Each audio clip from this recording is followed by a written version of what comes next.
জাতীয় ঐক্যফ্রন্টের ভবিষ্যৎ কি?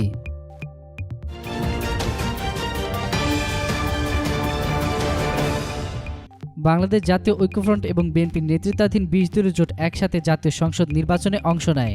জোটটির বেশিরভাগ নেতা ভোটে বিএনপির ধানের শীষ প্রতীক ব্যবহার করে, তবে কোনো কোনো দলের নেতা তাদের দলের নিজস্ব প্রতীক ব্যবহার করেও নির্বাচন করেন।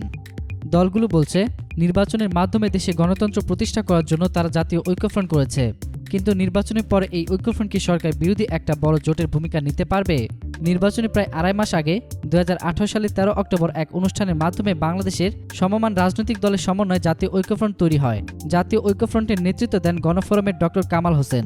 নাগরিক ঐক্য, জাতীয় সমাজতান্ত্রিক দল জেএসডি, বাংলাদেশ কৃষক শ্রমিক জনতা লীগ, জমিয়তে ওলামায়ে ইসলাম বাংলাদেশ এবং বড় একটা অংশ ছিল বিএনপি নেতৃত্বাধীন ২০ দলীয় জোট।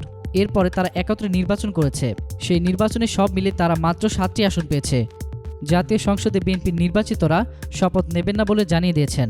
তবে গণফোরাম নেতা ডক্টর কামাল হোসেন তাদের নির্বাচিতদের শপথ নেওয়ার ব্যাপারে ইতিবাচক বলেও জানালেও পরে তারাও শপথ না নেওয়ার জন্য ঘোষণা দিয়েছেন। রাজনীতির বিশ্লেষকরা বলছেন, সরকার বিরোধী জোট হিসেবে দাঁড়াতে চাইলে তাদেরকে স্বার্থের ঊর্ধ্বে উঠে চিন্তা করলে সেটা সফল হওয়ার সম্ভাবনা আছে। এতক্ষণ ফ্রিকি নিউজের সঙ্গে থাকার জন্য আপনাদের সবাইকে ধন্যবাদ।